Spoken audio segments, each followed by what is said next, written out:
Bonjour à nos collègues et aux participants de l'Amérique. Et en particulier, je voudrais remercier les gens de la FMH qui ont travaillé d'arrache-pied pour se préparer pour ce webinaire. Aléa et Julia. Bonjour, bonsoir à nos collègues en Europe, en Afrique. Et bonsoir aussi aux participants de l'Asie, du Pacifique asiatique et l'Australie. Ce webinaire a pour titre Conduire des plaidoyers pour améliorer les soins pour les gens avec la maladie de Villeprand. Lors de ce webinaire, l'ordre du jour que vous pouvez visionner inclut mon introduction et puis nous allons voir trois présentations importantes sur le plaidoyer et la maladie de Villeprand, une vision générale des directives sur la maladie de Villeprand, plaidoyer pour améliorer les soins. Et puis, nous allons avoir une période de Q&A, des questions-réponses. Et pour clôturer, nous allons recevoir aussi quelques questions que nous avons reçues à l'avance. Et ensuite, on va avoir quelques remarques de clôture. Nous allons avoir 90 minutes. Nous espérons de pouvoir accomplir le temps assigné à notre réunion. Je m'appelle Magdi El Ekabi, je suis hématologue. J'ai travaillé à Cairo, en Égypte, et j'ai travaillé comme membre du conseil à la FMH depuis 10 ans, entre 2010 et 2020. Et c'est un plaisir pour moi de vous présenter les orateurs, les intervenants d'aujourd'hui qui viennent des différentes régions partout dans le monde, qui ont des expériences tout à fait différentes. La première oratrice sera Suzy Cooper et les membres de la FMH Women. C'est du comité des femmes avec des troubles de la coagulation héritée et la maladie de Villeprand type 1 et un fils avec la maladie type 3. Elle a été impliquée et elle est soutenue par la Fondation de l'hémophilie de l'Australie de l'Ouest depuis son diagnostic et maintenant elle est membre du comité. La prochaine oratrice sera la docteure Jamila Sattar. Elle est hématologue consultante de Malaisie et membre du comité de la maladie de Villeprand et RBD de la FMH. Elle a un intérêt particulier pour l'hémostase et la thrombose, en particulier chez les femmes atteintes de troubles de la coagulation. Elle est présidente de la Société malaisienne d'hématologie et la Société de gestion du sang, du saignement des patients atteints des maladies de la coagulation. Le docteur Shala Sohail a été un défenseur infatigable de la réalisation de traitements pour toutes les personnes vivant avec des troubles de la coagulation au Pakistan et les pédiatres de profession et une personne atteinte de la maladie de Villeprand. Elle a travaillé en collaboration avec les patients hémophiles. La docteure Abera Maïn est étudiante en dernière année d'études.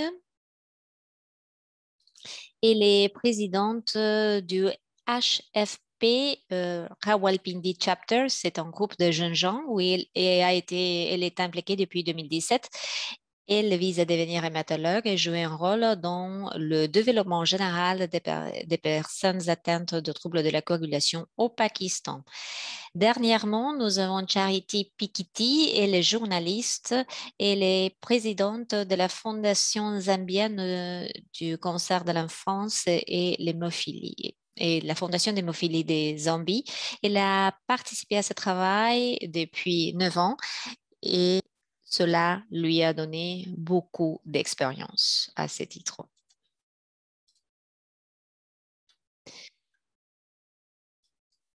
Quelques précisions sur notre réunion et surtout la fonction d'interprétation simultanée. Vous devez sélectionner votre langue de préférence en cliquant sur l'icône du map monde sur votre écran Zoom. Et puis, vous devez choisir votre langue de préférence. S'il vous plaît, silencez vos audios. Il faut éteindre les micros.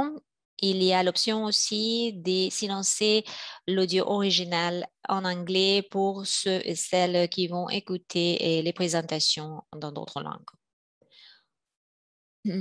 Pour l'interprétation live sur les portables pour les utilisateurs de Android, il faut cliquer sur l'icône en droite de votre écran. Ce sont 3 points horizontaux. Et puis, il faut que vous choisissiez l'option d'interprétation des langues. Et finalement, vous devez cliquer sur Done pour sélectionner la langue de choix. Pour la séance des questions-réponses que nous aurons vers la fin, pour poser une question, il faut sélectionner l'icône Q&A et taper la question sur votre ordi. Si c'est une question posée dans une langue différente de l'anglais, on va faire que ce soit traduit vers les langues, vers l'anglais. Et si c'est en arabe, je vais le traduire moi-même parce que je parle l'arabe. Sur la maladie de Willebrand, cette maladie a été décrite pour la première fois par le docteur Eric von Willebrand en Finlande au début du XXe siècle. Depuis ce jour, les connaissances sur la maladie s'est développées assez lentement. Nous savons que la prévalence de la maladie c'est de 1% dans le public général. C'est une population qui a un facteur de von Willebrand bas ou avec des symptômes. Et vers les personnes qui ont des symptômes qui méritent une gestion ou des interventions, c'est une prévalence d'une personne d'un total de 300 000 personnes. Maintenant, si nous considérons les données de l'enquête globale annuelle, nous avons plus de 300 000 patients identifiés, 324 000, un peu de plus des patients, et nous avons 80 000 patients avec la maladie de Willebrand au total. Donc, nous devons faire de notre mieux pour les aider. Il y a des directives qui ont été adoptées par la FMH pendant les dernières 6 ans et il y a eu un congrès en Écosse qui a demandé que nous participions dans une initiative pour soutenir les activités de communication, de sensibilisation et de plaidoyer pour les patients avec la maladie de Willebrand.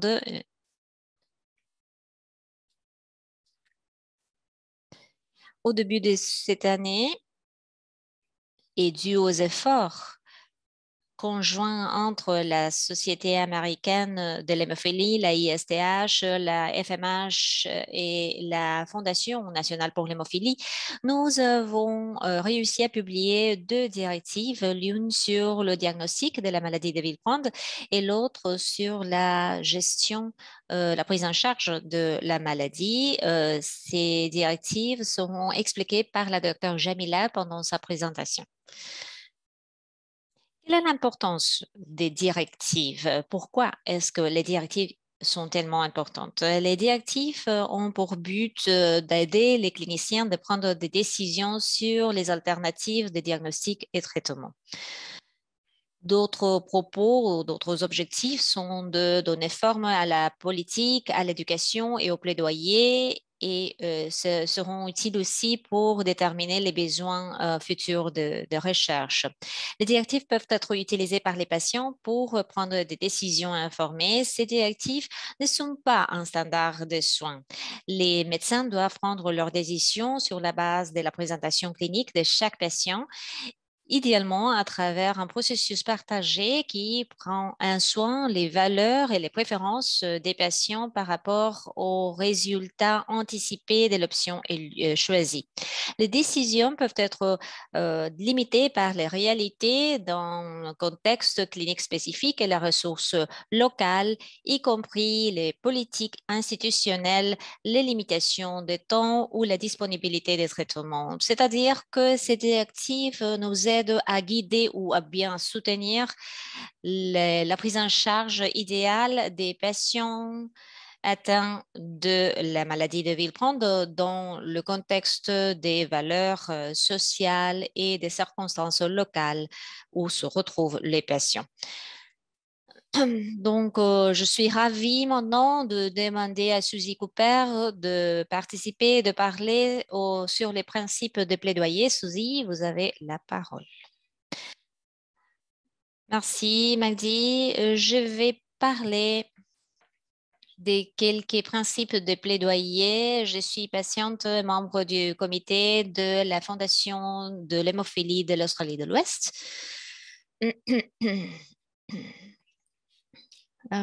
Voilà mes conflits d'intérêts. Comme vous voyez, il n'y en a aucun parce que j'ai fait partie d'une organisation nationale. Donc, je vais parler des plaidoyers. Qu'est-ce que le plaidoyer? Pourquoi est-ce que le plaidoyer est important? Comment est-ce qu'on peut l'atteindre? Et la définition, c'est le soutien public pour une recommandation d'une cause, d'une politique en particulier. Il y a d'un côté la définition et puis on a l'expérience que nous avons eue du côté personnel. Je vais parler de ma perspective comme patiente, comme mère et comme membre de l'organisation de soutien.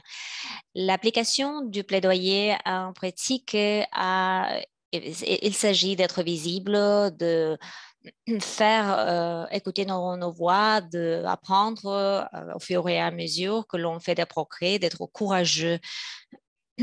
Peut-être que nous pensons pour qui est-ce que nous menons notre plaidoyer. Depuis ma perspective, cela commence par l'auto-plaidoyer.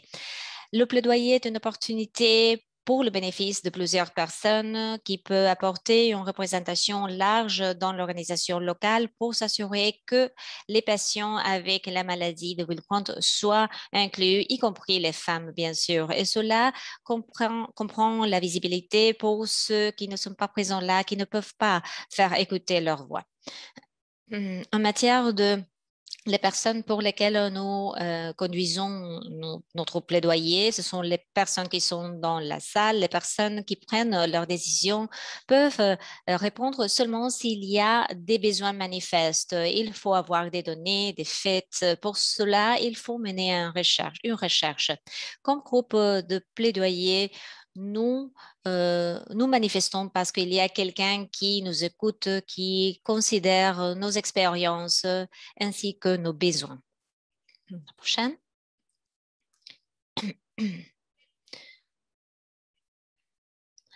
Nous allons parler maintenant sur comment le plaidoyer et la maladie de Villeprande sont connectés. Le plaidoyer est lié au renforcement communautaire, d'avoir d'expertises différentes. Cela peut inclure, par exemple, le travailleur social, les éducateurs, les soignants, les centres de santé publique, les responsables du développement de traitement, les étudiants médicaux, les responsables du financement. Et cela peut inclure, par exemple, les conversations entre les soignants dans la pratique quotidienne, parce qu'il faut avoir des soins exhaustifs pour avoir une bonne qualité de vie pour les patients.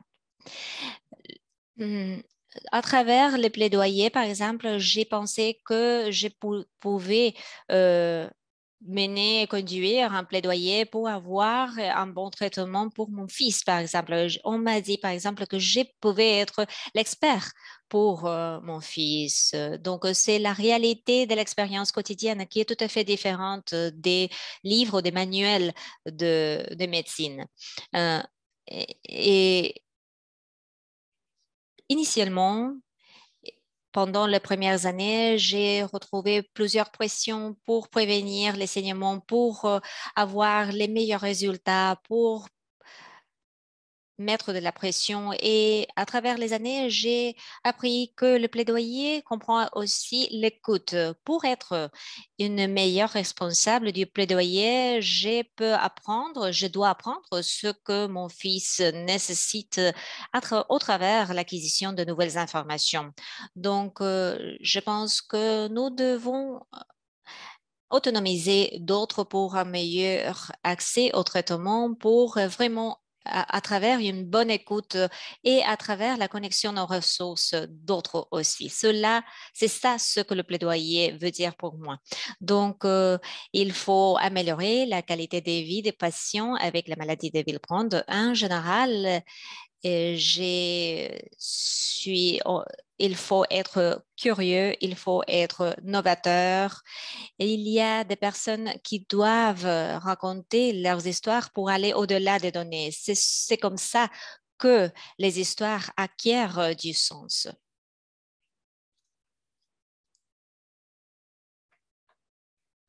Donc, le plaidoyer est quelque chose de très compliqué. Nous pouvons parler des défis, ce qui est important, ce que nous pouvons atteindre. Donc, si on parle des défis, combien de types de maladies, de la maladie est-ce que l'on a et comment est-ce que ces types affectent les choses que nous devons considérer, les objectifs que nous devons avoir? Par exemple, les niveaux des facteurs, est-ce qu'ils sont consistants avec l'expérience d'enseignement? Si on pense des défis transculturels, qu'est-ce que l'on doit avoir ou qu'est-ce que l'on doit considérer localement pour avoir un bon plaidoyer, par exemple, qu'est-ce que l'on doit respecter ou vaincre dans les contextes locaux, par exemple, pourquoi est-ce que les plaidoyers pour la maladie des Villeprand sont importantes? Si on pense à la prévalence qui a été expliquée au début de ce webinaire, il faut penser que la prévalence versus les quantités qui sont enregistrées comme diagnostiquées, 1% au total de la population générale, cela ne se cartographie sur la quantité des personnes qui sont enregistrées ou inscrites dans les registres nationaux, c'est-à-dire qu'il y a des personnes non diagnostiquées, mais il y a aussi des patients non diagnostiqués qui ne sont pas inscrits dans les registres. Leurs expériences, leurs besoins ne sont pas considérés et nous ne les aidons pas. Cette question de, par exemple, la pauvreté des règles, la perte de productivité, l'estimation des pertes de PIB. Et ce ne sont pas tout simplement des questions qui se retrouvent dans les contextes des pays à bas ressources, à basse ressources.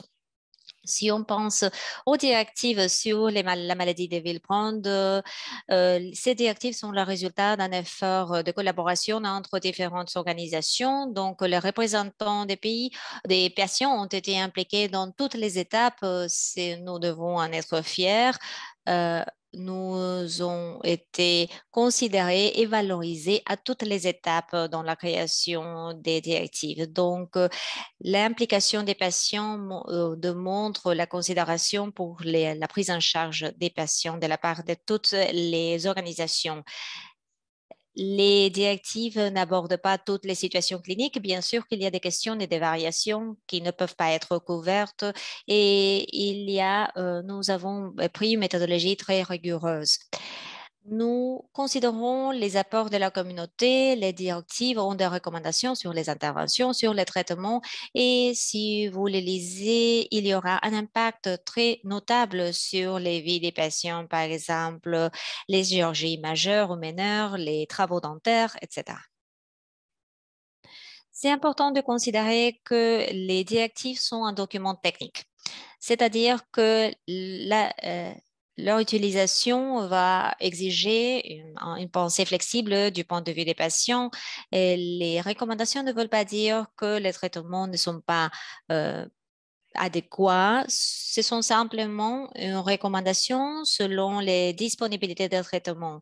La recherche ne dit pas avec certainté ce qu'il faut faire, mais on doit faire du mieux avec le moins de dommages vers les patients. Je peux vous dire que le résultat final, si vous lisez les directives, la majorité des recommandations ne sont pas extrêmement percutantes. Donc, cela veut dire que nous avons besoin de davantage de recherche. Il y aura plus de travail sur l'éducation, sur la ressource d'éducation. C'est pour cela que les documents techniques vont avoir une autre utilisation. Nous allons mener des discussions, des débats dans nos communautés. Les directives sont importantes pour conduire des meilleurs plaidoyers et pour combattre l'invisibilité des patients avec la maladie de Villeprand et les femmes avec des troubles de saignement. Donc, à travers le fait de montrer le manque de recherche et les recommandations pour les soignants, je crois que le défi a déjà été mis. Voilà le défi pour mener davantage de recherche, pour prendre plus d'études de cas, pour diagnostiquer les patients de manière précoce, pour écouter dès la part des patients ce qui est important pour les résultats dont ils ont besoin ou les recommandations qui ne marchent pas.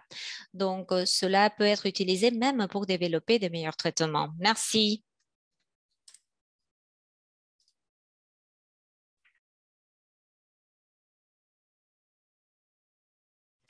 Merci, Suzy, pour cette présentation très intéressante, très riche sur les activités de plaidoyer si importantes.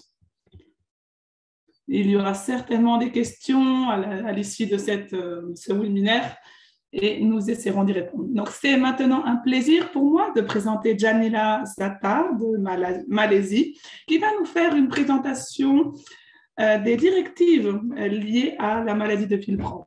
Jamila, c'est à vous. Merci, docteur. Merci beaucoup. Merci, docteur El Klabi. Bonjour à tous. J'espère que vous vous portez tous très bien. Docteur Magdi et moi nous sommes des docteurs du comité des troubles de la coagulation, responsables du développement d'activités telles que ce séminaire d'aujourd'hui, pour donc le monde de l'hémophilie, dans le but de sensibiliser et d'améliorer l'accès au traitement pour les patients souffrant de troubles hérités de la coagulation. Je voudrais remercier le comité, tout le personnel qui travaille dur pour mettre en place ce webinaire. Et à la FMH également pour nous donner l'opportunité de travailler tous ensemble au nom de la maladie de Villeprand et de l'ensemble du comité et de son directeur, Dr Michel Avi. Je voudrais vous souhaiter à tous la bienvenue. Merci d'être ici présents et utilisons ce webinaire pour accroître nos activités de plaidoyer. Donc, je vais vous donner, quant à moi, un aperçu des directives directement liées à la maladie de Villeprand. Il y a deux parties de ces directives. Et moi, je vais me concentrer sur la partie de la gestion, les directives liées à la gestion de cette maladie. Donc, je n'ai pas de conflit d'intérêt à révéler. Donc, voilà à quoi ressemblent les directives. Ce sont des directives conjointes formulées par différentes associations, l'ASH, l'ISDH, la Fondation nationale pour l'hémophilie et la FMH. Donc, toutes ces associations ont sélectionné un panel d'experts, des hématologues, des pédiatres. Il y a des dentistes également. Et enfin, autant d'experts, chacun dans son domaine, et également des patients, 3 représentants de patients, ce qui est relativement inhabituel par rapport aux directives précédentes. Ces directives ont souhaité inclure les valeurs et les commentaires, les feedbacks des patients. Alors, l'objectif de ces directives, c'est d'apporter un support, un soutien aux patients, aux cliniciens et à tous les professionnels de soins de santé d'une manière générale qui prennent des décisions au quotidien pour la gestion de cette maladie. Alors, avant tout, le panel a formulé des questions spécifiques et puis se sont concentrés sur les différents domaines de résultats de ces questions, liés à ces questions. Et puis, à partir de cette approche, donc, il inclut la base de preuves, cadre de preuves, une série de recommandations, d'évaluations a été émise. Ils ont émis plusieurs recommandations, donc.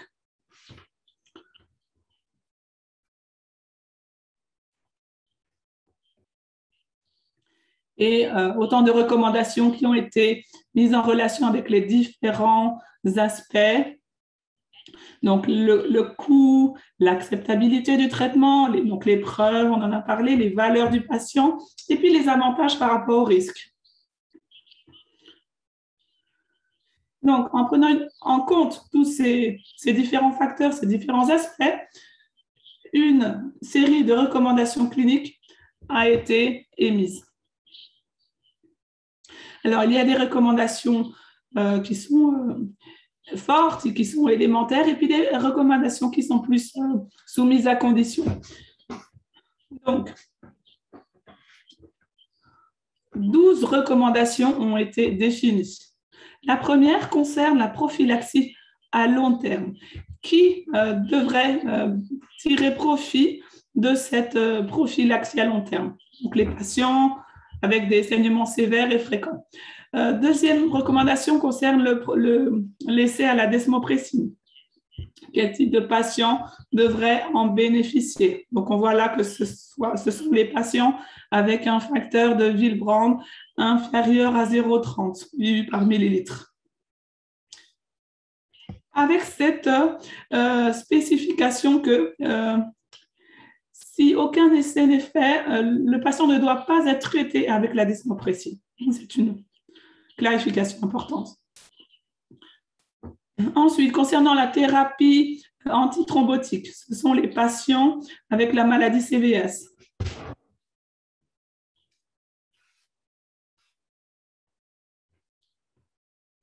Quatrième recommandation concerne les chirurgies importantes.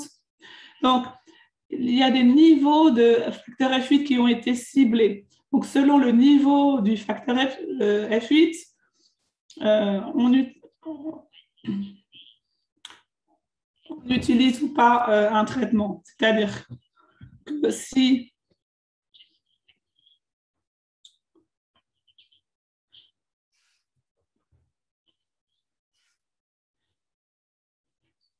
en revanche, dans certains cas, donc, le facteur F8 ne doit pas être utilisé. La même chose pour les chirurgies mineures. On cherche à augmenter les facteurs de Willebrand, les niveaux de facteurs de Willebrand avec la desmopressine ou un facteur ou la TXA, l'acide TXA. Cinquième recommandation, les procédures mucosales mineures. De la même façon, on utilise le TXA si, en cas de phénotype de saignement léger. Pour les menstruations abondantes, thérapie hormonale ou TXA privilégiée sur la desmopressine. Et enfin, sixième recommandation, la TXA privilégiée par rapport à la desmopressine pour les personnes qui souhaitent concevoir. Septième recommandation concerne l'anesthésie neuroaxiale et le panel recommande de cibler un facteur de Willebrand compris entre 0,50 et 1,50 IU par millilitre. Enfin, la gestion postpartum fait l'objet de la 8e recommandation. Donc, on recommande d'utiliser l'acide TXA pendant plusieurs jours pour éviter que les saignements deviennent trop abondants. Alors, concernant la première recommandation qui concerne la prophylaxie à long terme,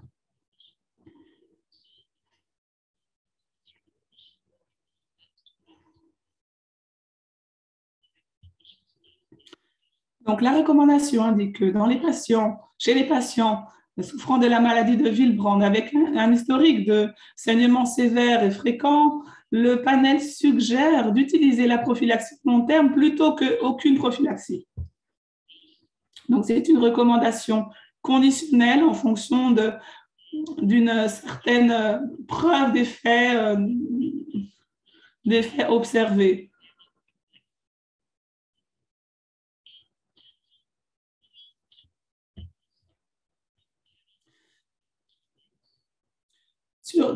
Cette recommandation a été mise donc, sur la base d'études réalisées. Les remarques formulées indiquent que les symptômes de saignement et le besoin de prophylaxie doivent être évalués régulièrement.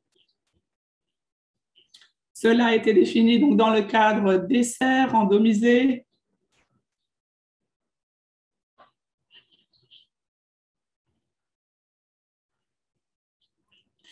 Et à droite, donc, on a une spécification de ce que l'on appelle donc, des saignements sévères ou des saignements fréquents. Les saignements sévères sont ceux qui exigent une admission à l'hôpital, une intervention chirurgicale, une transfusion sanguine, ou ceux qui, en fait, concernent un saignement dans des endroits critiques. Concernant ce qu'on appelle les saignements fréquents, on parle de saignements fréquents lorsqu'il y a plus de 5 épisodes de saignement au cours de 12 mois, plus de 3 dans la même articulation. Alors, la prophylaxie à long terme, de quoi s'agit-il? La prophylaxie, c'est une période d'au moins 6 mois de traitement avec un remplacement du facteur de Willebrand qui est transfusé donc au moins une fois par semaine. Donc, on voit l'exemple d'une patiente ici. Elle souffre de la maladie de Willebrand de type 3. Et elle a des saignements fréquents dans ses chevilles. Donc, elle a commencé un traitement de prophylaxie une fois par semaine. C'est l'accord qu'elle a donné. Donc, je lui ai donné 60 par semaine. Elle était très contente des résultats. Elle peut maintenant reprendre son travail. Son travail impliquant des voyages importants, des déplacements. Donc, elle est très contente du résultat.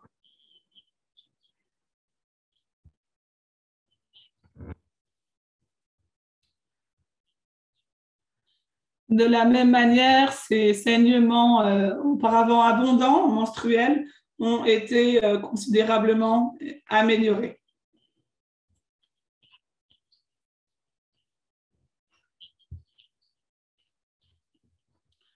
Donc, ce problème a aussi été en grande partie résolu. Alors, en quoi ces recommandations ont un impact sur les personnes directement affectées? Eh bien,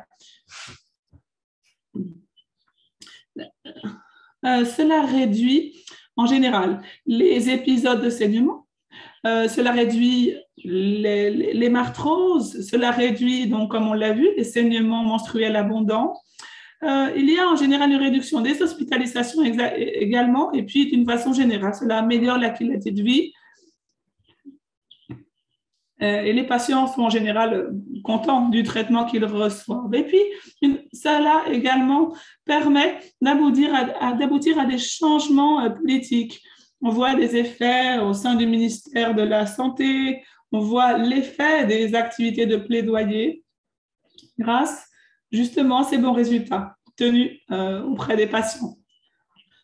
D'ailleurs, je crois que c'est le rôle des activités de plaidoyer. C'est justement tout l'objet de ce séminaire, faire connaître notre travail, faire connaître les bons résultats obtenus auprès des patients pour obtenir de meilleurs financements, de meilleures politiques. Alors maintenant, nous allons voir la dernière recommandation qui concerne donc la gestion postpartum.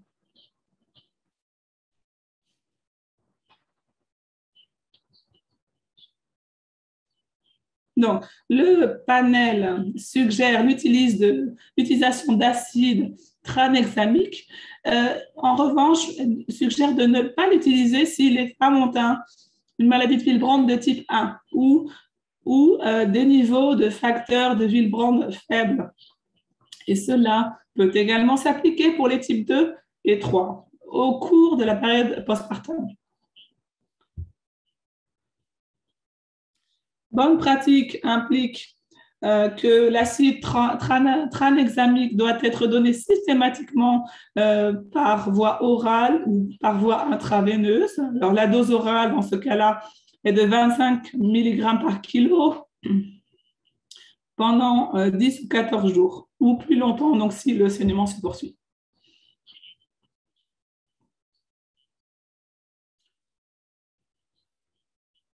Alors, si ce sujet n'a pas été mentionné dans la recommandation, j'ai souhaité le mentionner parce que je crois que c'est un sujet très important. On voit souvent des cas d'anémie, de déficience en fer qui imposent une correction. Alors, de façon générale, on préfère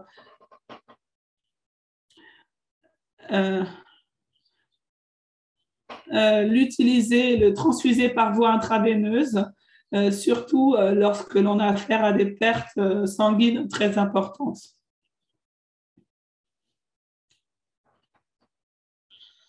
Bien. Qu'en est-il de la recommandation? Comment cette recommandation affecte donc les personnes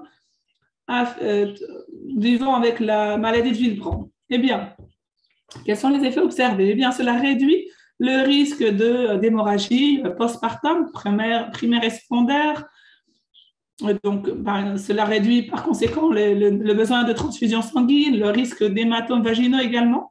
Et sachez que l'acide tranexamique est sans danger pour l'allaitement. Donc, les éléments à retenir de ces directives liées à la gestion, eh bien, ce ne sont pas très différents des directives précédentes, sauf que la force des preuves a été davantage étudiée et discutée. Et puis, les recommandations donc, ont inclus les préférences des patients et des familles. On l'a vu au début, et c'est là que cela permet d'avoir une vision du choix, du traitement de choix, et par conséquent d'un choix optimal, une fois que l'on prend en compte donc, la vision, l'opinion du patient.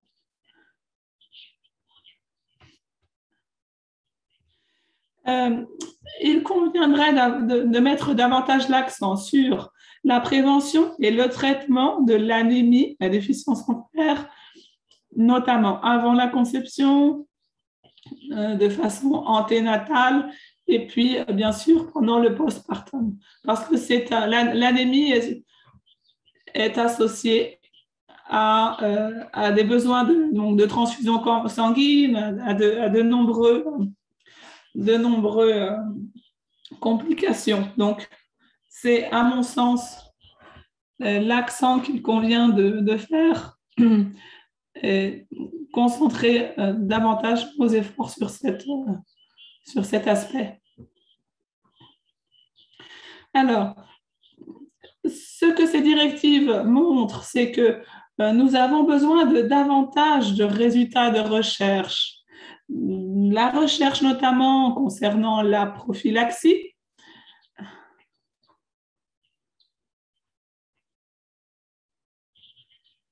La prophylaxie notamment pour les menstruations importantes, des recherches sur l'impact sur la qualité de vie, des recherches sur les thérapies antifibrinolytiques concurrentes avec la prophylaxie aussi, et puis des recherches sur l'efficacité de l'acide tranexamique dans la prévention et le traitement des personnes vivant avec des troubles de la coagulation. Donc, je vous rappelle ici à l'écran les différentes recommandations.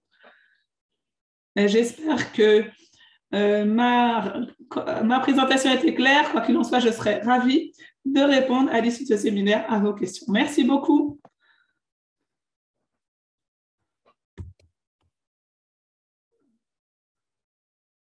Merci de cette présentation sur la EWT et sur les points auxquels nous faisons face dans notre pratique quotidienne. Je crois que c'est tout un voyage pour les patients avec les saignements sévères, les règles abondantes et les hémorrages postpartum. Et naturellement, nous allons avoir quelques questions dans la période des questions-réponses. Maintenant, je vais donner la parole à la docteure Sohil sur la conduction des plaidoyers pour une meilleure prise en charge. Merci aux organisateurs de ce webinaire tellement important sur les plaidoyers pour une meilleure prise en charge des personnes atteintes de la maladie de Wilbrand. Je m'appelle Shala Sohail, je suis du Pakistan, je suis fournisseur des soins de santé à Lahore. Je suis une membre fondatrice de la Fondation pour l'hémophilie du Pakistan et j'ai travaillé comme volontaire, comme bénévole depuis 2 décennies. C'est parce que cette question est très proche de mon cœur. Je la tiens au cœur parce que je suis une personne atteinte de la maladie de Willebrand de type 3 avec inhibiteur. La Fondation de l'hémophilie du Pakistan, donc nous allons parler de l'organisation après vous avoir donné le contexte du pays. Géographiquement, le Pakistan est situé dans le sud de l'Asie et c'est un pays qui investit 6% de son PIB dans les soins de santé. Les soins de santé sont administrés surtout dans le secteur privé qui représente à peu près 68% de toutes les visites ambulatoires, y compris les HFP, c'est 100% de la communauté des saignements, avec des troubles de saignement et les HTC associés. La quantité estimée des personnes atteintes avec des troubles de la coagulation, c'est de 20 000 ici au Pakistan. Et du total, seulement 2 000 patients ont été inscrits dans les registres nationaux. Donc, c'est 20% tout simplement. Pour l'organisation nationale au Pakistan, c'est la Fondation de l'hémophilie. C'est une communauté à but non lucratif et c'est une organisation reconnue par la FMH comme l'organisation OMN du Pakistan.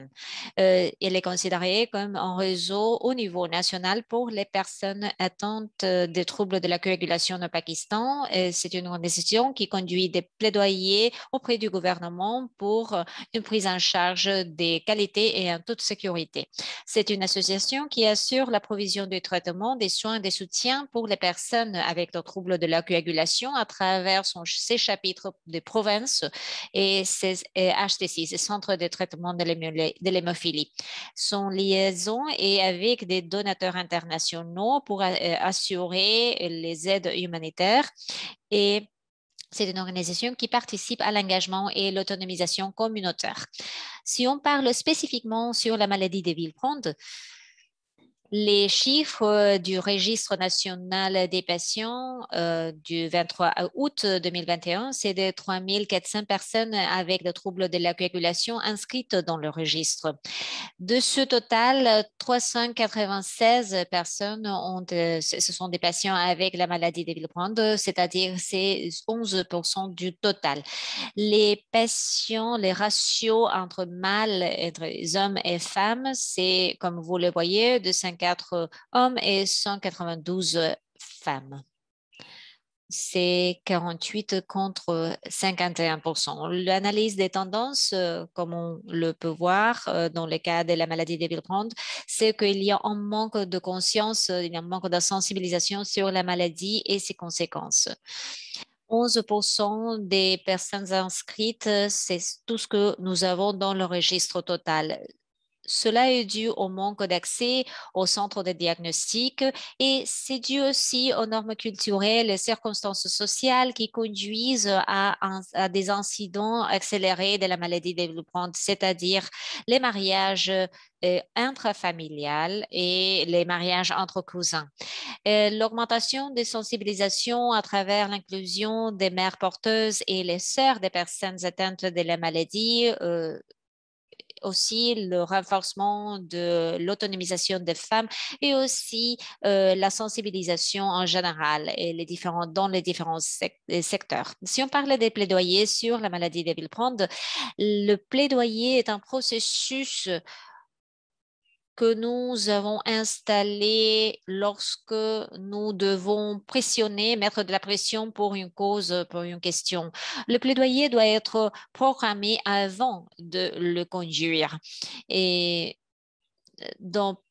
pendant les dernières années, c'était un plaidoyer orienté vers la population des femmes à cause de la dominance mâle parmi les patients avec les troubles de la coagulation. C'est-à-dire que maintenant, nous nous concentrons sur les patientes avec la maladie de Villepinte qui sont les filles, qui sont des filles. Nous nous focalisons également avec les mères et les sœurs.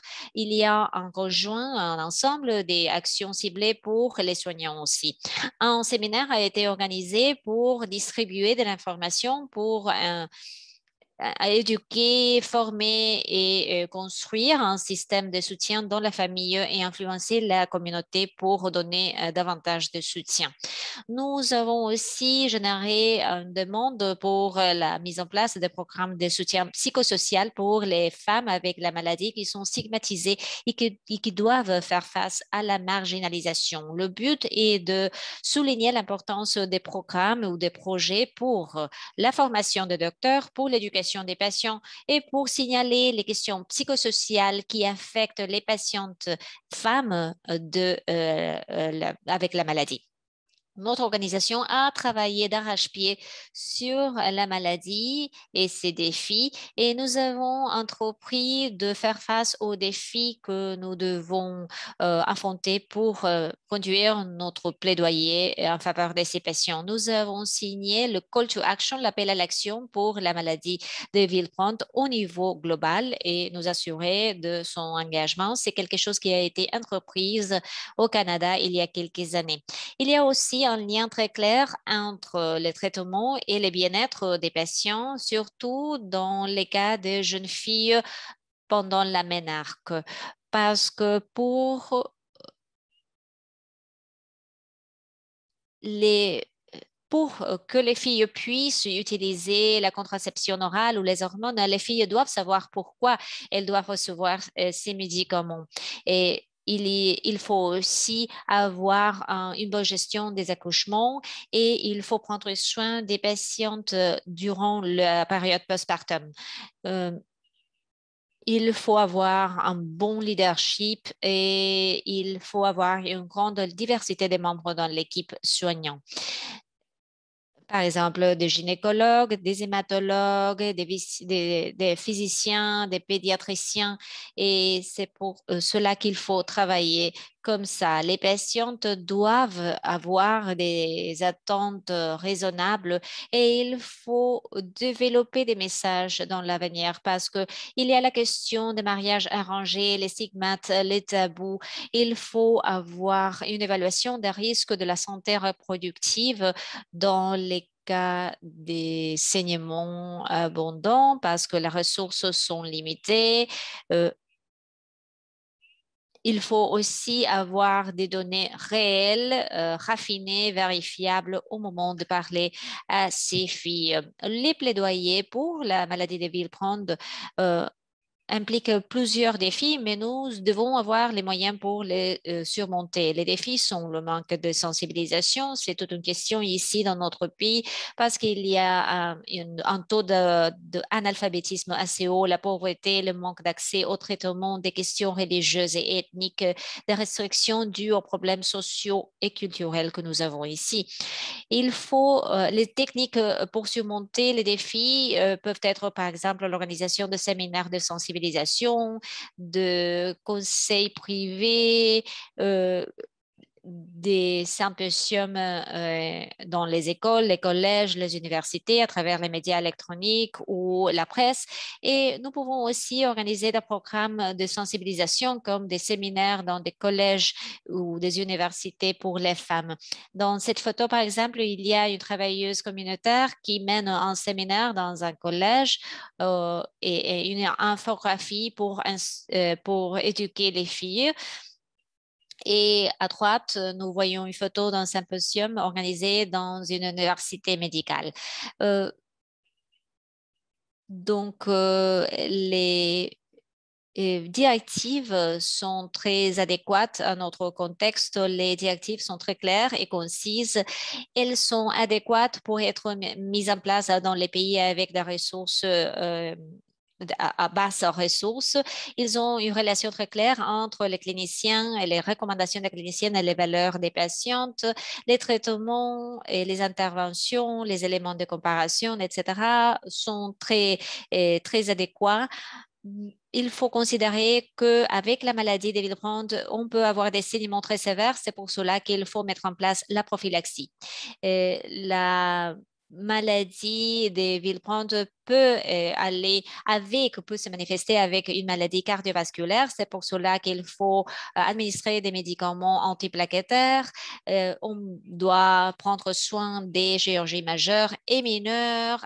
Il faut aussi gérer les règles abondantes et la PPH. Dans nos centres pour l'hémophilie, les directives sont déjà mises en place pour les traitements, pour les protocoles de traitement pour les patients atteintes ou atteintes de la maladie.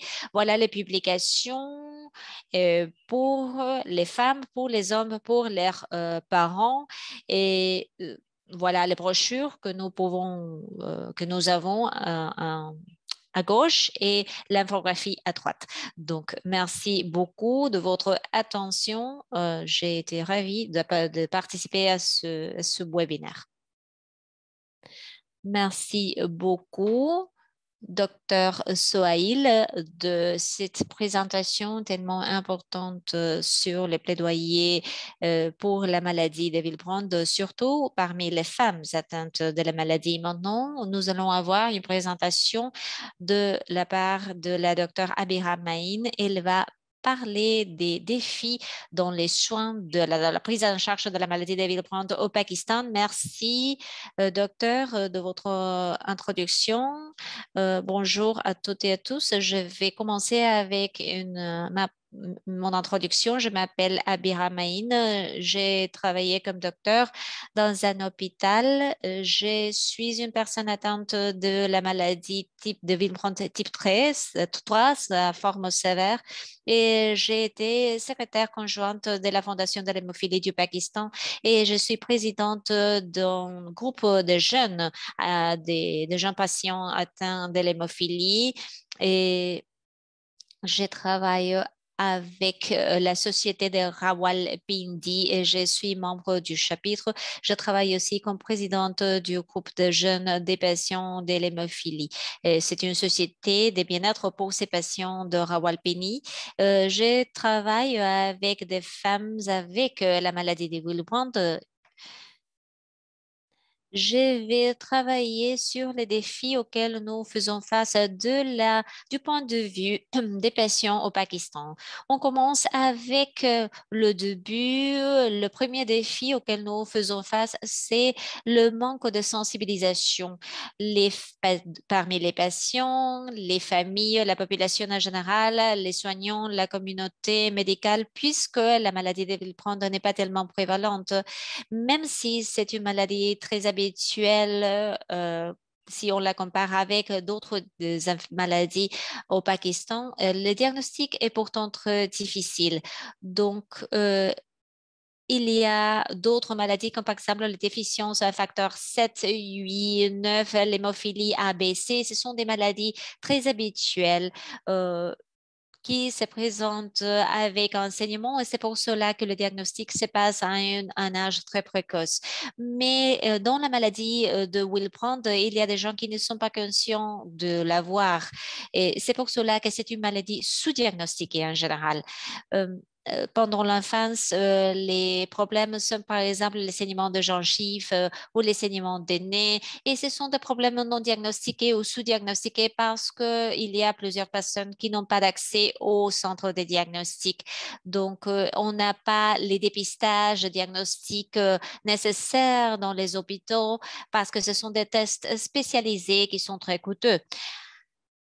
La majorité des personnes dans notre pays qui n'ont pas le bénéfice d'avoir accès au centre de diagnostic ont peut-être une maladie de Villeprand qui est sous-diagnostiquée ou non diagnostiquée. Et c'est pour cela qu'il y a des femmes qui font face à des défis comme des règles abondantes ou des hémorrages postpartum. J'ai été diagnostiquée quand j'avais 45 ans. J'avais 4-5, 4 ans et mes parents ne savaient pas. J'ai été donc diagnostiquée à un âge très précoce quand je n'avais que 5 ans. Mais ce n'est pas la situation avec la plupart des personnes. À par le manque des centres de diagnostic, le manque d'accès au traitement, une fois diagnostiqué, ce n'est pas facile pour tout le monde d'avoir accès au traitement ou à un traitement adéquat. Il y a des questions aussi financières. Nous n'avions pas accès aux facteurs concentrés, nous utilisons, c'est difficile d'utiliser les concentrés des facteurs. Donc, lorsque l'on parle de l'utilisation de produits sanguins pour le traitement de la maladie de Villeprand, nous devons parler de les maladies qui viennent avec les transfusions. Par exemple, les hépatites A, B et C, par exemple, ce sont des maladies qui se présentent très habituellement dans la communauté. Et donc, c'est nécessaire de fournir un traitement en toute sécurité. Le manque de diagnostic et le manque de traitement. À part cela, il y a d'autres questions au Pakistan, par exemple, les problèmes psychosociaux, les stigmates. En général, la maladie est vue comme tabou et il n'y a pas de sensibilisation dans la communauté. Les gens ne sont pas sûrs sur comment les femmes doivent être ou peuvent avoir des enfants, les problèmes qui peuvent se susciter pendant la grossesse et les règles abondantes aussi. Et voilà un autre souci. Donc, il y a une question des stigmates liés à la maladie et en général, les femmes qui subissent la maladie terminent par être isolées, par ne pas se marier. Et puisqu'on a les questions financières, les problèmes socioculturels qui peuvent se présenter, le manque d'accès, par exemple, même s'il y a une disponibilité de facteurs, les facteurs sont assez coûteux et au Pakistan, les gens n'ont pas les moyens pour y accéder. Et, la maladie en soi-même n'est pas tellement habituelle et en général, les gens ne sont pas conscients de son existence. Mais par exemple, un autre problème que nous avons, c'est le manque de sensibilisation. Dû au manque de sensibilisation, il y a un manque de centres de diagnostic, un manque d'accès au traitement, les problèmes sociaux qui sont liés à la maladie, tout est interlié.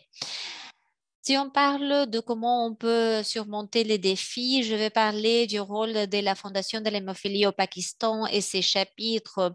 Le gouvernement a tant de questions à gérer.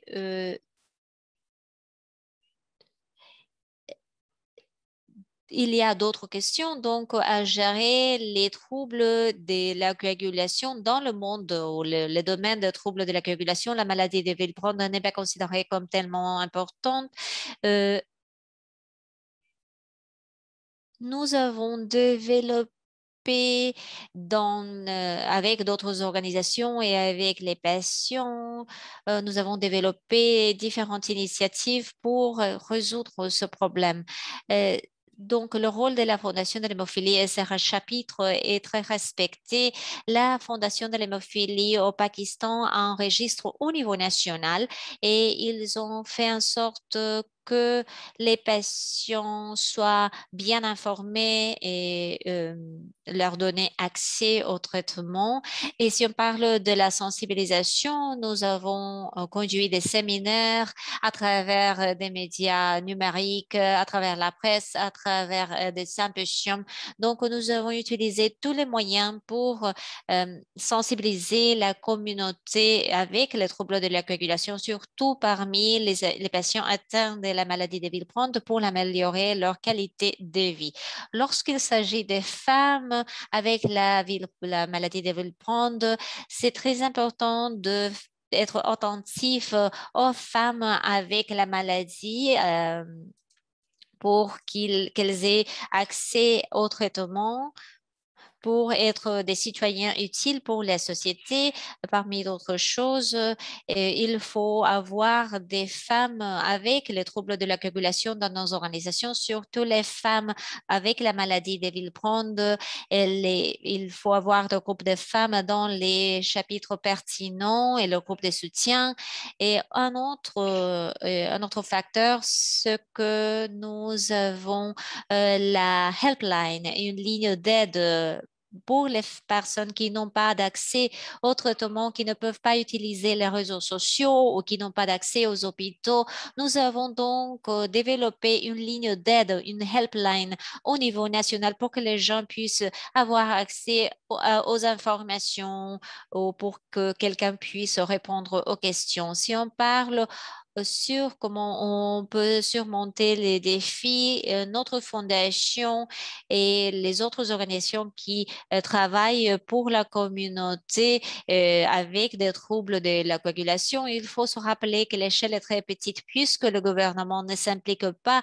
Nous ne pouvons pas avoir un bon diagnostic pour toutes les personnes avec les troubles de la coagulation. Donc, il faut conduire des plaidoyers auprès du gouvernement et on a fait plusieurs progrès pendant les dernières années. Nous avons organisé des séminaires pour fournir de l'information sur les plaidoyers, sur comment on peut conduire des plaidoyers auprès du gouvernement. Ce sont des initiatives qui ont été très utiles pour faire des progrès et pour sensibiliser le gouvernement et pour progresser auprès du gouvernement et pour faire face aux problèmes et surmonter les défis auxquels nous faisons face au Pakistan. Bien, concernant l'importance des activités de plaidoyer en faveur de la maladie de Villebrand.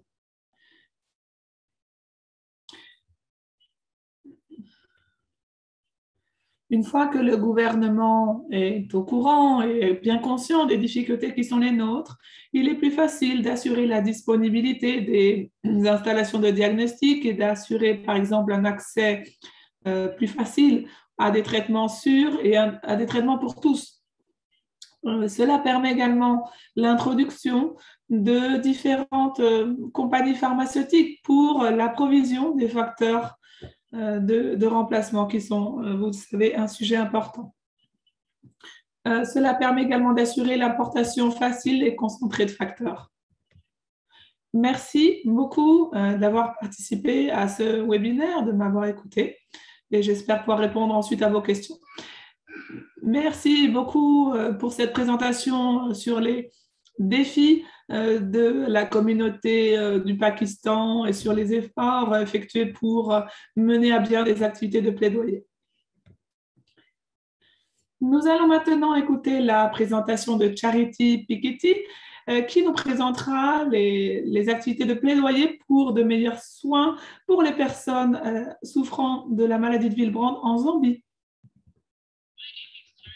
Bonjour, je suis Charity Piketty, je suis directrice de la Fondation pour l'hémophilie de Zambia. Je vais parler également aujourd'hui de nos activités de plaidoyer, donc pour de meilleurs soins. Si l'on regarde la prévalence de la maladie de Villebrand, qui survient avec une fréquence égale chez les hommes et les femmes, elle affecte environ 1% de la population globale. La population est est évalué à 160 000 personnes donc, qui souffriraient de la maladie de Willebrand en Zambie, sur une population totale de 16 millions de personnes. Toutefois, nous n'avons que 5 personnes vivant avec la maladie de Willebrand dans nos registres.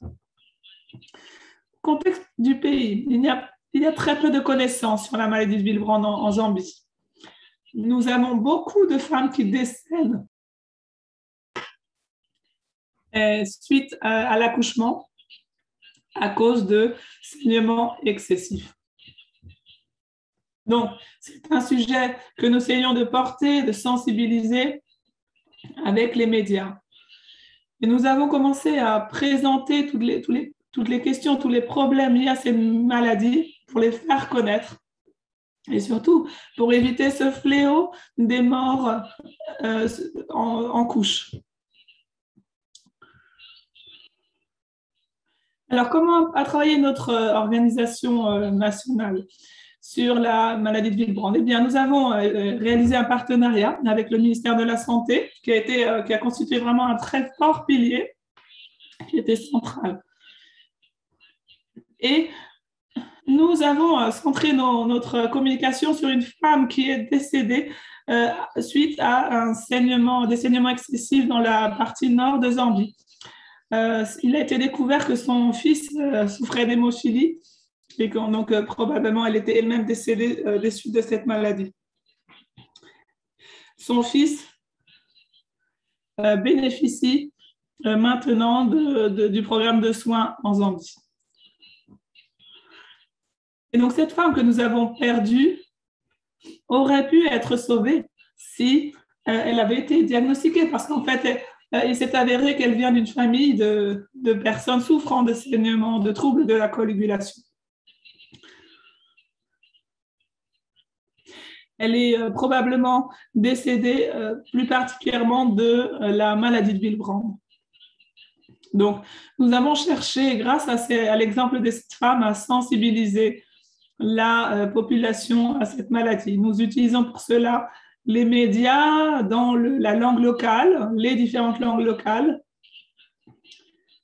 Et nous avons réalisé un véritable impact au sein de la communauté, justement parce que l'on parle dans leur langue.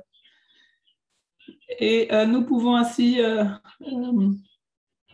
nous faire entendre. Donc, c'est un travail important qui a été mené, ce travail sur les médias locaux, dans les langues locales et à partir d'un cas concret.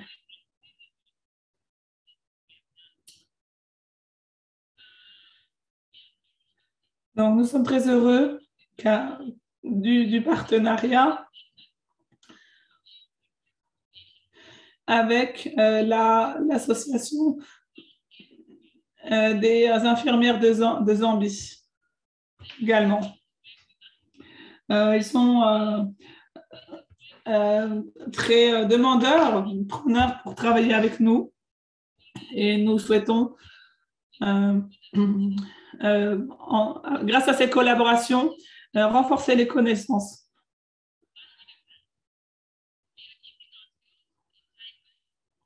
Nous avons défini pour notre feuille de route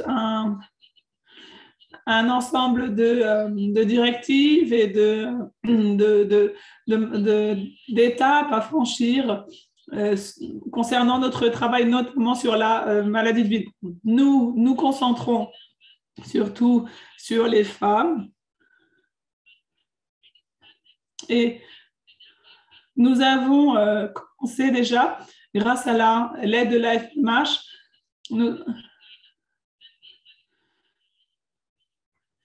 nous avons commencé à mettre en place un programme, un plan d'action. Et nous avons bien sûr également commencé par le rassemblement de la population affectée, la détection et l'inscription, la constitution de registres.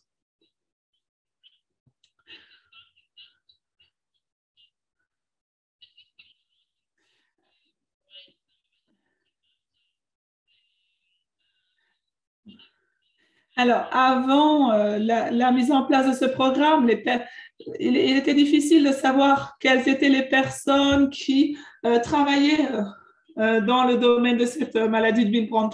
Tous les acteurs dans ce milieu étaient dispersés, isolés. Et donc, grâce à ce programme, nous avons pu également rassembler les différents acteurs, les mettre en connexion, en contact, et puis eh bien, profiter de façon commune de ces échanges et de ce rapprochement.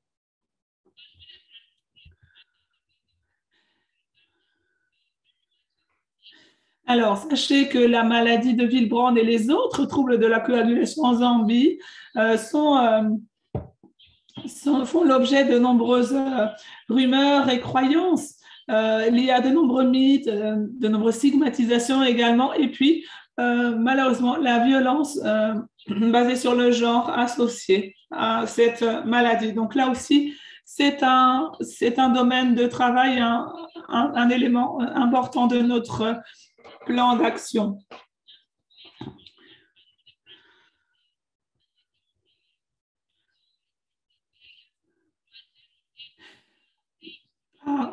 Par ailleurs, donc, comme je l'ai déjà mentionné, les morts en couche sont nombreuses et dans l'inconscient populaire, les morts en couche sont censés être provoqués par l'infidélité d'un des partenaires.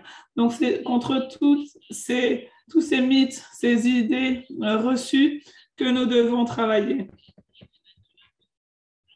Donc, tout cela, bien sûr, s'inscrit dans notre programme de plaidoyer et notre programme donc, inclut une grande part de formation, information et sensibilisation. Alors, nous avons concrètement réalisé de nombreuses présentations auprès des représentants du gouvernement. Et nous avons construit une très bonne relation, comme je l'ai dit tout à l'heure, au fil du temps, avec le ministère de la Santé, que l'on considère comme un partenaire de premier plan dans cette cause si importante. Nous avons déjà effectué un travail important au sein de la communauté dans le cadre de ce partenariat. Alors, les défis qui restent face à nous. Nous avons encore beaucoup de difficultés simplement au niveau du diagnostic, tout simplement en raison d'un manque de réactifs. Nous luttons encore pour obtenir le soutien du gouvernement à cet égard concernant ce manque de réactifs. Et concernant les directives émises et connues pour la maladie de Willebrand, eh bien, nous n'avons pas encore commencé à créer des activités de plaidoyer sur la base de ces directives 2021.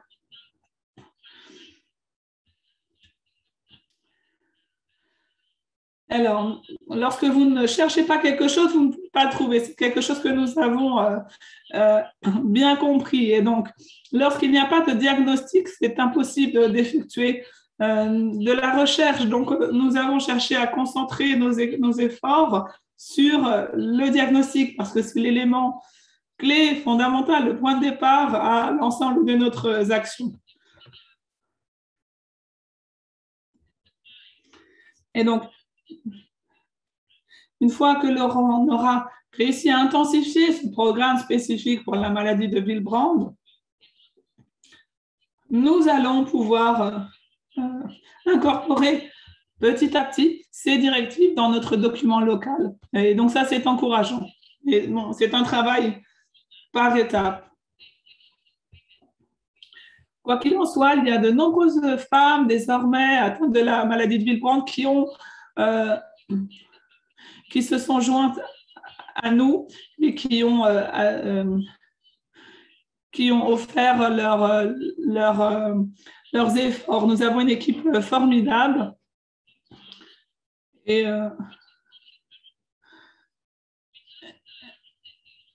grâce aux ressources disponibles et notamment à ces directives, nous allons pouvoir renforcer et étendre l'impact de notre programme local.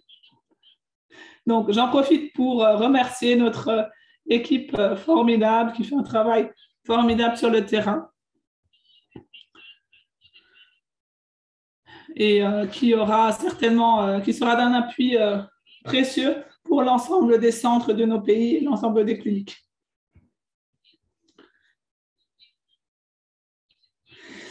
Quant à ce webinaire, je suis sûre que nous apprendrons beaucoup également et j'en profite pour remercier donc l'organisation de ce webinaire et votre participation à tous.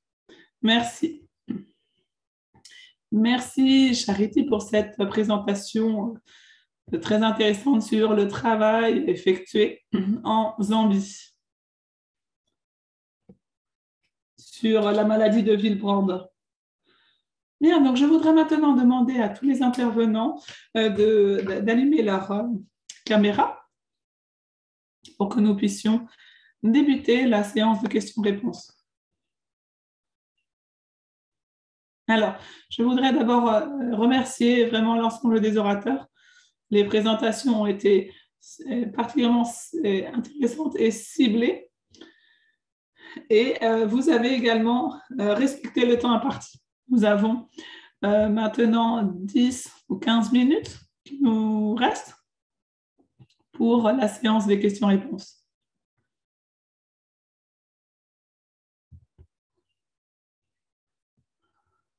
Alors moi, j'ai une question pour Suzy. Vous avez mentionné dans votre présentation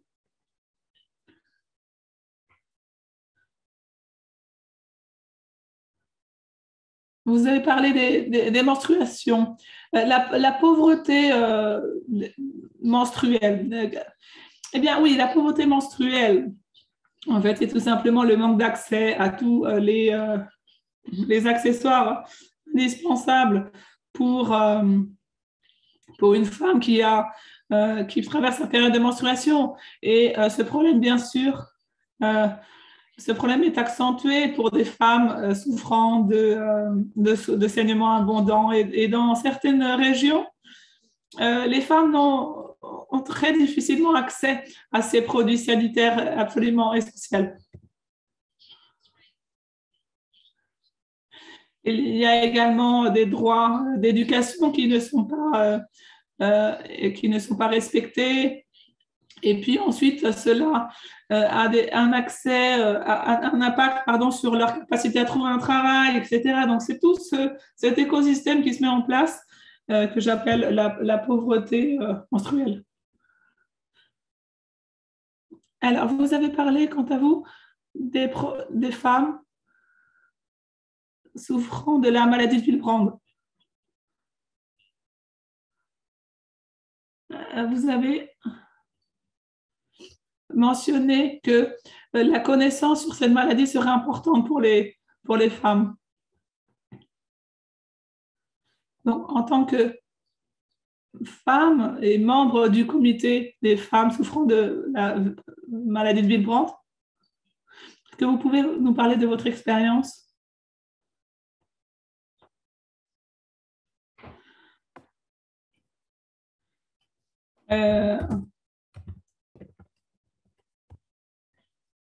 Est-ce que vous pouvez nous parler de votre expérience? Oui, je crois que c'est important de rassembler tous les experts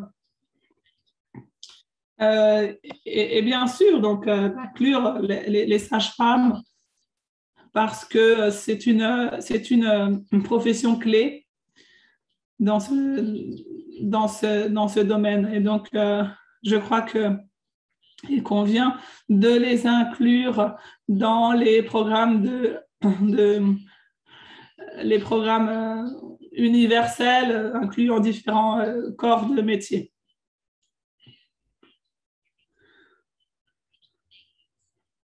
Il s'agit de faire connaître la complexité des besoins des femmes et donc notamment les besoins spécifiques des femmes souffrant de troubles de la coagulation ou de saignements importants. Et donc, nous cherchons à faire connaître les signaux d'alerte qui doivent être bien connus, notamment donc des sages-femmes pour éventuellement effectuer un diagnostic.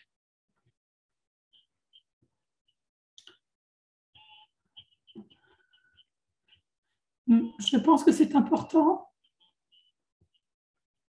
effectivement de parler de l'implication des sages-femmes parce que ce sont des personnes qui accompagnent les femmes tout au long de la grossesse.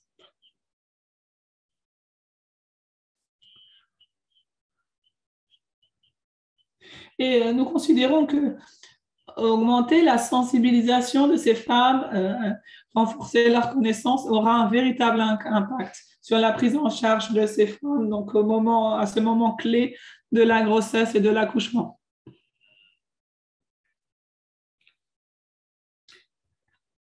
Alors, vous avez parlé de la sécurité de l'utilisation de l'acide tranexamique et les événements thrombotiques. Quel est le lien entre ces deux éléments? Est-ce que vous pouvez nous en dire plus? Jamila, me voilà, me voilà. Excellente question, effectivement. Donc, c'est une question concernant l'utilisation de l'acide tranexamique avec un facteur de Willebrand concentré.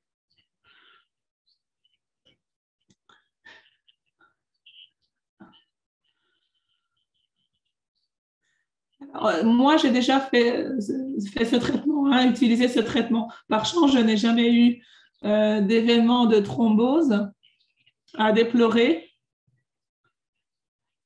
Mais si l'on regarde les directives, il peut effectivement y avoir un risque associé. Moi, je ne l'ai pas observé dans ma pratique, heureusement.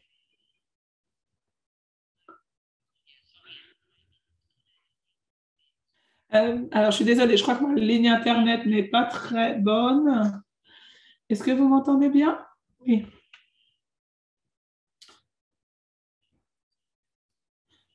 Bien, question suivante. Si le patient développe une thrombose, alors comment gérer une prophylaxie post-chirurgie? Docteur Jamila, est-ce que vous pouvez répondre?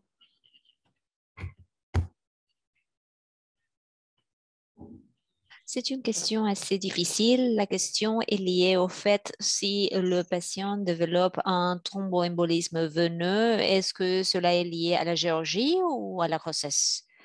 Comment est-ce qu'on peut le prendre en charge si le patient développe un thromboembolisme? Par exemple, est-ce que l'on doit utiliser anticoagulant ou bien antiplaquettaire? Et est-ce que le patient doit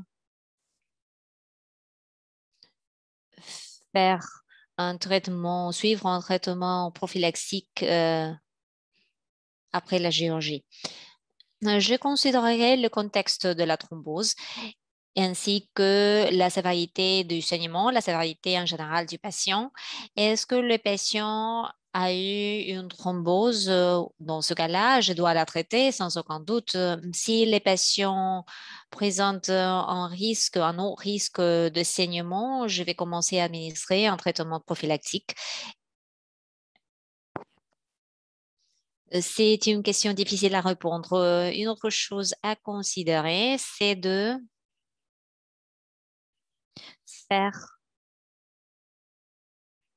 une thrombolyse interventionnelle avec une thrombolyse avec cathéter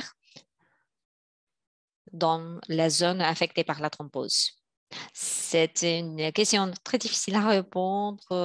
Et heureusement, je n'ai pas retrouvé la thrombose dans le cas des maladies de Willebrand, mais ce que je considérerais serait le risque de saignement. S'il y a assez de facteurs, je traiterai ce trouble. Et sinon, je traiterai la thrombose avec une thrombolyse dirigée par cathéter.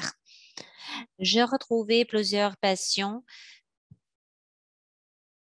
qui développent une angine cardiaque, le risque de thromboembolisme et ce qui est recommandé, c'est d'utiliser un processus de cathétérisation chez ces patients dans la zone coronaire de leur cœur. Et en outre, selon les nouvelles directives, il faut administrer une thromboprophylaxie, mais il faut prévenir les patients que peut-être qu'ils doivent recevoir des concentrés thrombolytiques pour les traitements du saignement de façon prophylactique quand ils reçoivent des médications anticoagulation. Par exemple, j'ai eu le cas d'un patient qui, à part ça, avait une fracture du fémur. Donc, il a dû être opéré. Et nous avons appliqué une prophylaxie déconcentrée sanguin et aussi une thromboprophylaxie. En général, les directives disent qu'il faut faire une thromboprophylaxie, mais aussi nous devons informer les patients des risques de ce type de traitement.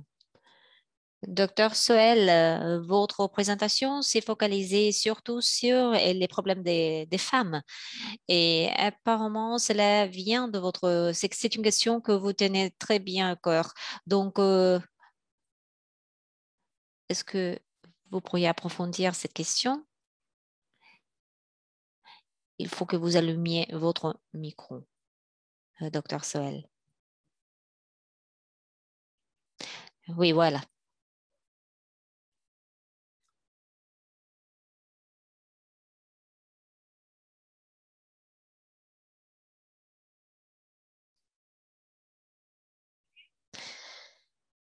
D'accord.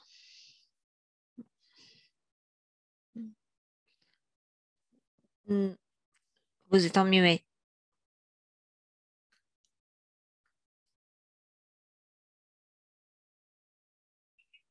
Maintenant?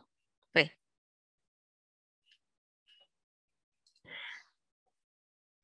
J'ai mené une longue vie avec la maladie de Villeprande type 3 et puisque je suis une femme dans cette situation socioculturelle, celle de mon pays, à mon âge de 17 ans, je ne savais pas que j'avais un trouble de la coagulation.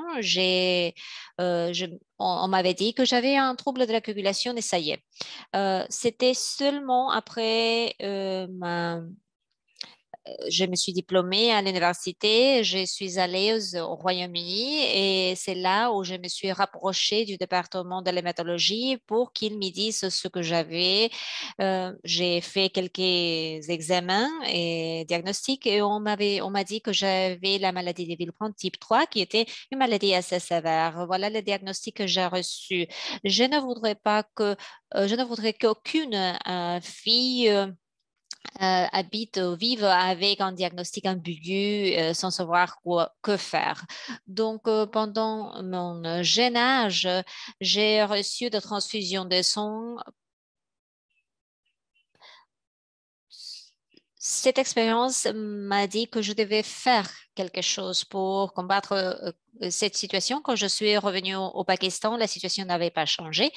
C'est-à-dire que pendant les 20 dernières années, nous avons créé un groupe d'amis, de soignants, de docteurs qui ont lancé des centres de diagnostic et de traitement. Et puisque je suis patiente ainsi que docteur, j'ai la combinaison de conditions. Donc, j'ai dit aux gens qu'il faut qu'ils nous rapprochent pour être diagnostiqués. Mais il y a quelque chose d'étrange parce qu'il n'y avait pas de femmes là-bas. Et les hommes se rapprochaient de nous et ils venaient au centre pour être diagnostiqués et il n'y avait aucune femme. Donc, je me suis rendu compte que les femmes demeurent cachées, pour ainsi le dire, dans une société dominée par les hommes. Et il faut considérer que les troubles de la coagulation affectent les hommes en général. Donc, il y a quelques années, nous sommes penchés sur les traitements, les diagnostics des femmes. Nous avons commencé donc à diagnostiquer les femmes avec la maladie des Villeprand sévère, type 3.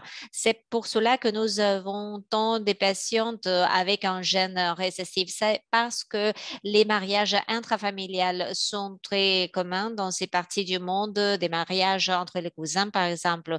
Et 90% des patientes sont les enfants des mariages consanguins. Nous devons travailler d'arrache-pied sur ce problème. C'est pour cela que je m'y suis concentrée. Euh, oui, on est à l'issue de temps maintenant. Une question pour laquelle j'ai besoin d'une réponse. Il y a une question sur les peurs d'utiliser les plasmos dérivés pour les transmissions virales. Euh, Vous aviez parlé de la prévalence de ces virus pour les femmes qui reçoivent du plasma au Pakistan. Est-ce que vous avez des chiffres au ce sujet? J'ai Les traitements principaux ont été les facteurs sanguins et les plasmas frais congelés. Au Pakistan, on n'a pas développé le dépistage adéquat pour hépatite A, B, C, VIH. C'est quelque chose qui n'a pas été bien fait. Donc, le pourcentage des personnes atteintes de troubles de la coagulation est très haut au Pakistan, puisque le dépistage n'est pas bien fait et la majorité des traitements ont été faits avec des produits sanguins. C'est un problème qui est devenu très, très important au Pakistan. Et maintenant, nous sommes focalisés sur le travail avec des concentrés des facteurs pour les gens atteints de ce type de troubles. Et c'est difficile donc de le prendre en soin parce que la contagion avec la transmission de ces virus est devenue un problème assez important au Pakistan. Nous avons plusieurs questions qui nous restent, mais par souci de temps, nous ne pourrons pas y répondre. C'est-à-dire que nous aimerions continuer avec les conclusions de notre ordre du jour. Cela fait partie d'une série d'actions pour l'appel à l'action globale pour la maladie de Villeprand qui fait un plaidoyer pour un bon diagnostic et traitement pour les personnes atteintes de cette maladie. Chaque OMN est invité à signer cette initiative dans le but de donner leur soutien pour la reconnaissance de la maladie de Villeprand et d'autres troubles de la coagulation rares au niveau global. 48 OMN ont déjà signé et pour davantage d'informations, vous pouvez visiter le site Internet que vous visionnez sur l'écran.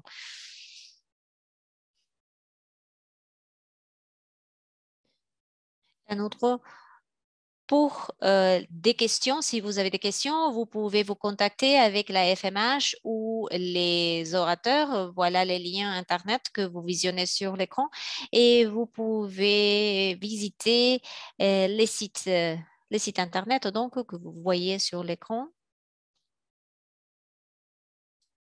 Il y a plusieurs ressources que vous pouvez visiter, comme par exemple les recommandations pour la prise en charge de la maladie de Villeprand et aussi les recommandations pour le diagnostic de cette maladie. Ces recommandations sont disponibles en anglais, espagnol, français, arabe, russe et chinois simplifié. Donc, vous pouvez visiter le site Internet.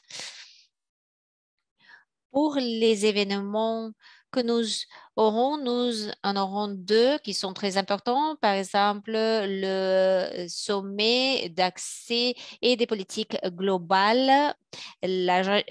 On peut s'enregistrer maintenant, on peut s'inscrire. Donc, j'espère que vous allez pouvoir nous rejoindre.